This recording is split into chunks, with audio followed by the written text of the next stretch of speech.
നമസ്കാരം. നമസ്കാരം. രാവണോദ്ഭവത്തിൻ്റെ ബുദ്ധിമുട്ടുകളെ പറ്റി അത് അവതരിപ്പിക്കുന്നതിലുള്ള ഒരുപാട് പ്രതിസന്ധികളെ പറ്റിയൊക്കെ പറഞ്ഞു. പക്ഷെ ഞാൻ പറയട്ടെ, നമുക്ക് ആ വീഡിയോ കാണുന്ന സമയത്ത് എഫേർട്ട്ലെസ് ആയിട്ടാണ് ഫീൽ ചെയ്യുന്നത്. അത് തന്നെയാണ് എനിക്ക് തോന്നുന്നത് ഒരു കലാകാരിയുടെ വിജയവും അല്ലേ. നമുക്കുള്ള ബുദ്ധിമുട്ടുകൾ, നമ്മൾ ആ രംഗത്ത് ഉള്ള പ്രശ്നങ്ങളൊന്നും കാഴ്ചക്കാരിലേക്ക് എത്തുന്നില്ല എന്നുള്ളതാണ്. ആ രാവണം വളരെ സ്മൂത്തായിട്ട് ഏറ്റവും ആസ്വാദ്യകരമായ രീതിയിൽ അവതരിപ്പിച്ച് പോരുന്നു എന്നുള്ളതാണ്.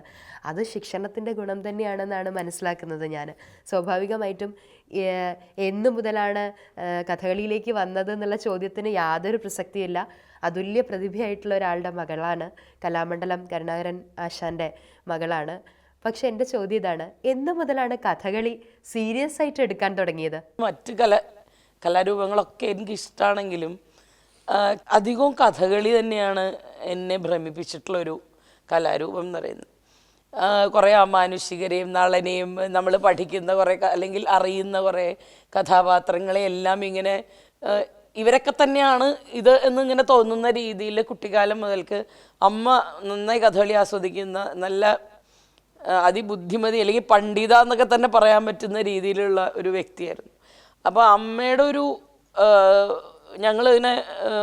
ഞാൻ അമ്മയ്ക്ക് കുറച്ച് വൈകി ഉണ്ടായൊരു സന്താനമാണ്. അപ്പോൾ അതുകൊണ്ട് തന്നെ ഭയങ്കര ഒരു അടുപ്പം വളരെ കൂടുതലായിരുന്നു. പിന്നെ ഏറ്റവും വലിയൊരു ശക്തി എന്ന് പറയുന്നത് എൻ്റെ 2 സഹോദരന്മാരാണ്. ആ സമയത്ത് അവരെ അച്ഛൻ കഥകളി പഠിപ്പിച്ചിട്ടില്ല, പക്ഷേ എന്നെ പഠിപ്പിച്ചു എന്നും പറയാൻ പറ്റില്ല, നിർബന്ധിതനായതാണ് അച്ഛൻ. നിവൃത്തി ഇല്ല അങ്ങനെയൊക്കെ പറയില്ലേ, നിവൃത്തിയില്ലാത്തതുകൊണ്ട് ഇന്ന് ഇതിനെ പഠിപ്പിക്കാന്ന് പറയണ പോലെ. കാരണം നമ്മൾ കളരിയുടെ തൊട്ടടുത്ത താമസിക്കണേ, കേൾക്കുന്നതും കാണുന്നതും. പേരിട്ടത് ഹൈദരാലി മാഷാണ്, രഞ്ജിനി എന്നുള്ള പേര്. അപ്പോൾ അതുകൊണ്ടൊക്കെ തന്നെ ആയിരിക്കും ഒരു പക്ഷേ നമ്മൾ ഈ വഴിക്ക് ഇങ്ങനെ പൊയ്ക്കൊണ്ടിരുന്നത്.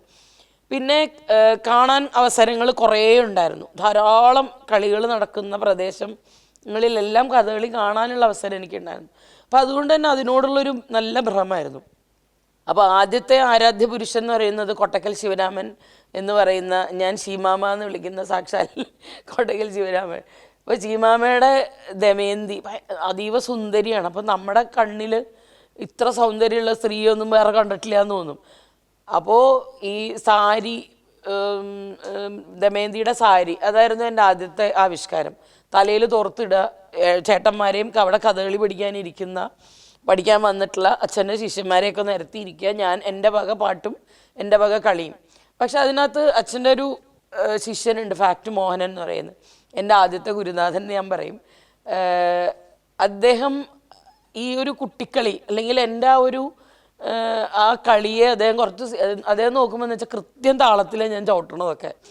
അപ്പോൾ അച്ഛനോട് ഇങ്ങനെ പറഞ്ഞു, ആശാൻ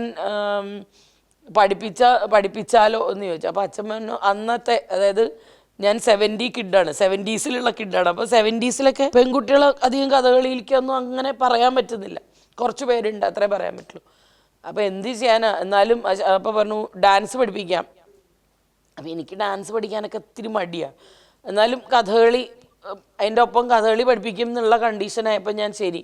അപ്പോൾ ഒരു 5 വയസ്സായപ്പോൾ മോഹനൻ ചേട്ടൻ അവിടെ പഠിച്ചുകൊണ്ടിരിക്കുന്ന സമയത്ത് പതുക്കെ തുടങ്ങി കഴിഞ്ഞിട്ട് പിന്നെ 5ാം ക്ലാസ്സൊക്കെ ആയപ്പോഴേക്കും അതിങ്ങനെ തുടങ്ങി കുറച്ച് കഴിഞ്ഞപ്പോൾ അച്ഛന് സംശയമായി. ഞാൻ സ്വന്തമായിട്ടൊക്കെ, അച്ഛൻ എപ്പോഴും പറഞ്ഞിരുന്ന ഒരു കാര്യം, എപ്പോഴാണ് സ്വന്തമായിട്ട് അരങ്ങേറ്റം നടത്തുന്ന ഏകദേശത്തിനൊരു സംശയം തോന്നിയ സമയത്ത് ധൃതി പിടിച്ചിട്ട് ഈ ദമയന്തിയുടെ സാരിയാണ് ഞാൻ, ഒരു ചടങ്ങൊന്നും ഇല്ലാത്തൊരരങ്ങേറ്റം, അങ്ങനെ ഒരു അരങ്ങേറ്റമായിരുന്നു എൻ്റെ. അപ്പോൾ ആ അരങ്ങേറ്റം കഴിഞ്ഞിട്ട് ഞാൻ കളിച്ച് കഴിഞ്ഞ് പുറത്തിറങ്ങിയപ്പോൾ എനിക്ക് തോന്നുന്നു ആരെങ്കിലും എന്തെങ്കിലുമൊക്കെ പറഞ്ഞിട്ടുണ്ടാവായിരിക്കാം. പിന്നെ അങ്ങോട്ട് പഠിപ്പിക്കൽ തന്നെയായിരുന്നു. പിന്നെ ഒരു 3 കൊല്ലം ഞാൻ അരങ്ങ് കണി കണ്ടിട്ടില്ല, പിന്നെ പഠിപ്പിക്കൽ തന്നെയായിരുന്നു. അത് ശരിക്കുള്ള പഠിപ്പിക്കൽ തന്നെയായിരുന്നു. നല്ല അടിയും എല്ലാ ദിവസവും ഞാൻ പോവും, കഥകളി നിർത്തിയിട്ട് വരും. നാളെ തൊട്ട് കഥകളിക്കില്ല എന്നുവെച്ചാൽ അടി കൊണ്ടിട്ട് വയ്യാണ്ടായിട്ട് നല്ല അടി തരുമായിരുന്നു. കയ്യിലിങ്ങനെ എന്നെ പാട് വരുന്ന പോലെ അടിക്കും. എന്നാലും പിറ്റേ ദിവസവും യാതൊരു നാണമില്ലാണ്ട് പിന്നെയും പോയി നിൽക്കും. അങ്ങനെ നിന്ന് പഠിച്ചു തുടങ്ങി. കുറച്ച് കഴിഞ്ഞപ്പോൾ സ്ത്രീവേഷങ്ങളൊക്കെ പഠിച്ചു. ക്രിമിരോധൻ ലളിതയൊക്കെ അച്ഛൻ പഠിപ്പിക്കുകയൊക്കെ ചെയ്തിരുന്നു. അത് കഴിഞ്ഞ് കുറച്ച് കഴിഞ്ഞപ്പോൾ അച്ഛന് തന്നെ തോന്നി എൻ്റെ ഒരു സ്ട്രക്ചറും ഞാൻ അച്ഛൻ്റെ അതുപോലെ ഇരിക്കണമെന്നവരെ. എന്നെ ഫോട്ടോസ്റ്റാറ്റ് കോപ്പി എന്നൊക്കെ എല്ലാവരും വിളിച്ച് കളിയാക്കും. എൻ്റെ ഭാഗ്യവും എൻ്റെ ഭീതിയും അത് തന്നെയാണ് കേട്ടോ, അങ്ങനെ തന്നെ പറയും ഞാൻ. അപ്പോൾ അച്ഛൻ കുറച്ചപ്പോൾ അച്ഛന് തോന്നി പുരുഷവേഷങ്ങളാവും യോജിക്കുക എന്ന് തോന്നി തുടങ്ങി. ഞാൻ അങ്ങനെ എനിക്ക് തോന്നുന്നു കുറച്ചൊരു മാസ്കുലിൻ സ്ട്രക്ചറൊക്കെ ഉള്ള കൂട്ടത്തിലാണ്. അങ്ങനെ പതുക്കെ പതുക്കെ പുരുഷവേഷങ്ങളിലേക്ക് ഇങ്ങനെ എത്തപ്പെട്ടു. പിന്നെ സ്ത്രീവേഷങ്ങൾ അധികം പഠിച്ചിട്ടില്ല എന്ന് തന്നെയൊക്കെ പറയേണ്ടി വരും. അപ്പോൾ ഇങ്ങനെയൊക്കെയാണ് നമ്മളിങ്ങനെ വന്നു പെട്ടത്. വെച്ചാൽ കണ്ടത് മുഴുവൻ കഥകളിയും കാണാൻ പോകും. പിന്നെ അച്ഛന് എന്ന് വെച്ചാൽ കഥകളി പഠിക്കാൻ തുടങ്ങി കുറച്ച് നാൾ കഴിഞ്ഞപ്പോൾ എൻ്റെ ഒരു ഇഷ്ടം ഡാൻസ് പഠിപ്പിക്കാനൊക്കെ വിട്ടു. മോഹിനിയാട്ടം ഭരതനാട്യമൊക്കെ ഞാൻ പഠിച്ചതാണ്. എനിക്കിഷ്ടം മോഹിനിയാട്ടത്തിനോടായിരുന്നു. കാരണം കഥകളിയായിട്ട് കുറച്ചധികം സാമ്യമുള്ളത് കൊണ്ട്. കലാമണ്ഡലം സുഗന്ധി ടീച്ചറിൻ്റെ അടുത്താണ് മോഹിനിയാട്ടം പഠിച്ചിരുന്നത്. അവിടെ FSCTയിലെ ഫൈൻ ആർട്സ് വിങ്ങിൽ. ചന്ദ്ര ടീച്ചറിൻ്റെ അടുത്ത് ഭരതനാട്യവും പഠിച്ചിരുന്നു. പക്ഷെ എനിക്കെപ്പോഴും എൻ്റെ കൗതുകങ്ങളിൽ എപ്പോഴും ഈ ഒരു കഥകളിയിലേക്ക് പിന്നെ എന്താ ഉണ്ടായറിയോ, കഥകളി പഠിക്കുന്നതുകൊണ്ട് ഞാൻ പറഞ്ഞല്ലോ, നേരത്തെ പറയുമല്ലോ, കുറച്ചൊരു എനർജി കൂടുതലായിരുന്നു എനിക്ക് എപ്പോഴും. അപ്പോൾ ഈ ഡാൻസ് ഡ്രാമാസൊക്കെ വരും, ബാലേകളൊക്കെ വരും സ്കൂളിൽ. അതായത് അവിടെ ഗംഭീരമായൊരു സ്ഥാപനമായിരുന്നു FSCT. ഞങ്ങളെ പഠിക്കുന്ന സമയത്തൊക്കെ നവരാത്രിക്ക് ധാരാളം പരിപാടികളൊക്കെ ഉണ്ടാവും. അപ്പോൾ ഈ ഫൈൻ ആർട്സിൽ നിന്ന് പരിപാടിയൊക്കെ വരുമ്പം ഈ കൃഷ്ണൻ്റെ പാട്ട് അല്ലെങ്കിൽ അങ്ങനെയുള്ള സാധനങ്ങളൊക്കെ വരുമ്പോൾ സ്ഥിരം നമ്മൾ പുരുഷവേഷമാണ്. കൃഷ്ണനാണെങ്കിൽ കൃഷ്ണൻ, വേറെ എന്തെങ്കിലും ആണെങ്കിൽ അങ്ങനെ. ഇപ്പോൾ ഭസ്മാസുരൻ മോഹിനി കളിച്ചു അവസാനം തെരഞ്ഞു പിടിച്ച് കൃത്യമായിട്ട് ഭസ്മാസുരൻ നമ്മുടെ കയ്യിൽ വരും. അപ്പോൾ ഇത് കാരണം ഞാനെപ്പോഴും പറയും, എനിക്ക് നിറച്ച് വളയൊക്കെ ഇട്ട് എല്ലാ പെൺകുട്ടികളൊക്കെ കളിക്കണ പോലെ പോകണമെന്ന് എല്ലാം മോഹം ഉണ്ടാവും. പക്ഷേ ഒരിക്കലും അവസരം കിട്ടിയിട്ടില്ല. ഒരു പ്രാവശ്യം വാശി പിടിച്ചിട്ട് ഞാൻ കളിച്ചിട്ടുണ്ടാവും എന്ന് എനിക്ക് തോന്നുന്നു. അല്ലാണ്ട് ഇങ്ങനെയുള്ള സാഹചര്യം വരുമ്പോഴും ഞാൻ എപ്പോഴും നല്ല മീശയൊക്കെ വരച്ച് ആ സ്ലീവ്ലെസ്, ഞാൻ എപ്പോഴും പറയും കൈയില്ലാത്തൊരു ഉടുപ്പും ഇവിടെയൊക്കെ കെട്ടി അങ്ങനെയാണല്ലോ പുരുഷന്മാരെ ആക്കി വിടുക.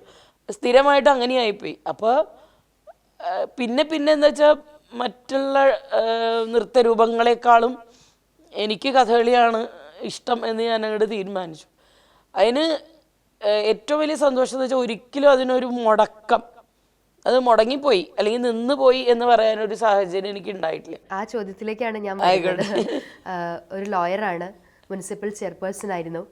ഈ ഒരു ഔദ്യോഗിക ഇതിൻ്റെ എല്ലാം ഇടയ്ക്ക് എങ്ങനെ കഥകളി മുന്നോട്ട് കൊണ്ടുപോയി എന്നുള്ളതാണ് എനിക്കറിയാം. അച്ഛൻ കലാമണ്ഡലം കരുണാകരൻ മാഷ് അദ്ദേഹത്തിൻ്റെ ഒരു പാരമ്പര്യവും പൈതൃകമൊക്കെ ഉണ്ടെങ്കിൽ തന്നെയും ഈ ഒരു പഠിത്തത്തിൻ്റെ ഇടയ്ക്ക് ഈ ഔദ്യോഗിക കാര്യങ്ങൾക്കിടയിലൊക്കെ എങ്ങനെ കഥകളി കൈവിടാതെ മുന്നോട്ട് കൊണ്ടുപോയി? എനിക്ക് തോന്നുന്നു ഞാൻ കഥകളിക്കാരിയാണ് ആദ്യം തോന്നുന്നത്. പിന്നെ ബാക്കിയൊക്കെ എക്സ്ട്രാ ആയിട്ട് വന്ന കാര്യങ്ങളായിരിക്കണം.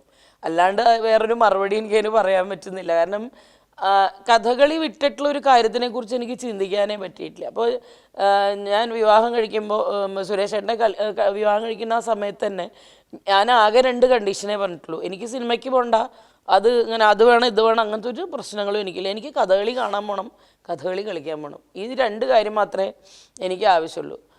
അപ്പോൾ പുള്ളിക്ക് ഇതൊന്നും ഒരു വിഷയമേ അല്ല. കാരണം അദ്ദേഹത്തിന് അറിയാം ഞാൻ കഥകളിക്കാരിയാണ്, അല്ലെങ്കിൽ കഥകളിക്കാരൻ്റെ മകളാണ് എന്നൊക്കെ ബോധ്യമുള്ളത് കൊണ്ട്.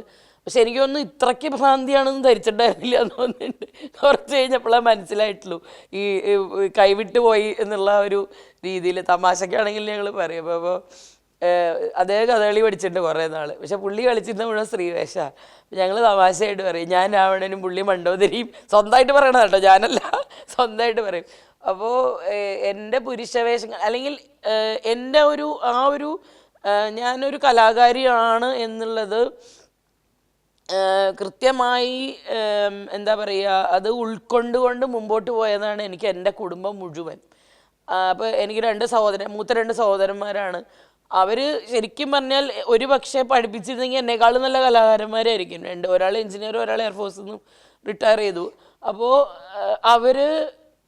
അവരെ പഠിപ്പിച്ചില്ല, അല്ലെങ്കിൽ അവർ പഠിച്ചില്ല, അല്ലെങ്കിൽ അച്ഛനൊരു പക്ഷേ ഇതിൻ്റെ ഒരു ജീവിതമാർഗത്തിനെ കുറിച്ചുള്ള ഒരു വ്യഥ ഉണ്ടായിരുന്നു എന്ന് തോന്നുന്നു. അതുകൊണ്ടായിരിക്കും പഠിത്തം വളരെ പ്രാധാന്യമായിരുന്നു അച്ഛൻ 4ാം ക്ലാസ് വരെ പഠിച്ചിട്ടുള്ളൂ. അതുകൊണ്ട് നമ്മൾ പഠിച്ചോളണം. കഥകളിയൊക്കെ അതിൻ്റെ വഴിക്ക് നടക്കും, പക്ഷെ പഠിക്കണം, അത് അവനവൻ്റെ വഴി ഉണ്ടാക്കിക്കൊള്ളണം എന്നുള്ളൊരു നിർബന്ധമായിരുന്നു. ഞാൻ ഒരുപാട് സംസാരിക്കുന്ന ഒരാളാണ്. അപ്പോൾ പിന്നെ ഇങ്ങനെ എല്ലാത്തിനെയും ഇങ്ങനെ ഖണ്ഡിച്ച് പറയാനൊക്കെ ഭയങ്കര മിടിക്കായിരുന്നു കുട്ടിക്കാലത്ത്.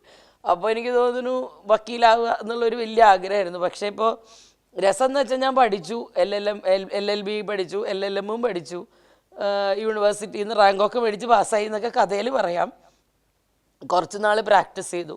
അത് കഴിഞ്ഞപ്പോഴാണ് മുനിസിപ്പൽ ചെയർപേഴ്സൺ ആയത്. അപ്പോൾ ഇതിൻ്റെ എല്ലാം ഇടയിൽ എനിക്ക് എപ്പോഴും എൻ്റെ കൂടെ അല്ലെങ്കിൽ ഞാൻ എന്താ പറയുക ശ്വാസം വിടുന്നത് കൃത്യമായും കഥകളിക്കാരിയായിട്ട് തന്നെയാണെന്ന് എനിക്ക് തോന്നിയിട്ടുണ്ട്. കാരണം അതിനപ്പുറം ഒരു ജീവിതം ഞാൻ ചിന്തിച്ചിട്ടേ ഇല്ല. ഒരു മാസമൊന്നും ഒരു കഥകളി പോലും കാണാതിരിക്കാൻ എന്നെ കൊണ്ടുപറ്റില്ല, അല്ലെങ്കിൽ ഒരാഴ്ച പറ്റില്ല എന്നൊക്കെ പറയാൻ വേണമെങ്കിൽ അത്രയും അതിനോടുള്ളൊരു ഇഷ്ടം. ചിലപ്പോൾ കണ്ടും കേട്ടും വളർന്നതും അച്ഛനോടുള്ള ആരാധനയും എനിക്ക് ഭയങ്കര ആരാധനയായിരുന്നു എൻ്റെ അച്ഛനോട്. ചില വേഷങ്ങളൊന്നും എനിക്ക് വേറൊരാളുടെയും എനിക്ക് ഇങ്ങോട്ട് ഇപ്പോഴും എന്നെ കൊണ്ട് പറ്റില്ല അത് ഇങ്ങോട്ട് ഇറക്കാൻ. അപ്പം അങ്ങനെയുള്ള ചില കാര്യങ്ങളൊക്കെ ഉണ്ട്. അപ്പം അതിനപ്പുറം ഒരു ലോകത്തെക്കുറിച്ച് ഞാൻ ചിന്തിച്ചിട്ടില്ല. അപ്പം അതുകൊണ്ട് തന്നെ എന്ത് ചെയ്യുമ്പോഴും എപ്പോൾ ചെയ്യുമ്പോഴും ഇപ്പോൾ ആകെ ഞാൻ നിർത്തി എന്ന് പറയുന്നത് ഗർഭമായിരുന്ന സമയത്ത്, 2 കുട്ടികളെയും ഗർഭമായിരുന്ന സമയത്താണ്. അത് ഒരാളുടെ പ്രസവം കഴിഞ്ഞു 6 മാസമായപ്പോഴേക്കും ഞാൻ കളിച്ചു തുടങ്ങി. മൂത്ത ആളുടെ മാത്രമാണ് ഞാൻ ഒരിത്തിരി ഗ്യാപ്പ്, ഒരു വർഷത്തോളം ഗ്യാപ്പ് എനിക്ക് വന്നത്. ആ സമയത്ത് മാത്രമാണ് നിർത്തി എന്ന് പറഞ്ഞാൽ പിന്നെ ഞാൻ കളിക്കുക വെച്ചാൽ നമ്മൾ ഇത് കഴിഞ്ഞിട്ട് കുറച്ച് ഒരു ബെഡ് റെസ്റ്റ് ഒക്കെ അങ്ങനത്തെ ചെറിയ പ്രശ്നങ്ങളൊക്കെ ഉണ്ട്. ഞാൻ ഇരുന്നിരുന്ന ഷേപ്പിൽ നിന്നൊക്കെ മാറി വേറെ രൂപത്തിലേക്ക് എത്തി. അപ്പോൾ അതൊന്ന് ശരിയാക്കി എടുക്കാൻ എനിക്ക് കുറച്ച് സമയം പിടിച്ചു. കാരണം പിന്നെ ഞാൻ സാധകമൊക്കെ ചെയ്തു തുടങ്ങിയപ്പോഴേക്കും ഛർദ്ദിക്കലും അങ്ങനെയുള്ള കുറേ പ്രശ്നങ്ങൾ, അത് എല്ലാം കൂടിയുള്ളൊരു ബുദ്ധിമുട്ടുണ്ടായിരുന്നു. പിന്നെ അത് മാറിയാണ് മറ്റാളുടെ ആയപ്പോൾ പിന്നെ കുറേയും കൂടി ഞാൻ ആക്റ്റീവായിട്ടുള്ളൊരു കാലഘട്ടമായിരുന്നു. അപ്പോൾ അതുകൊണ്ട് ഒരു 6 മാസമൊക്കെ ആയപ്പോഴേക്കും ഞാൻ വീണ്ടും തിരിച്ച് ബാക്ക് ടു സ്റ്റേജ് എന്ന് പറയുന്ന അവസ്ഥയിലേക്ക് എത്തി.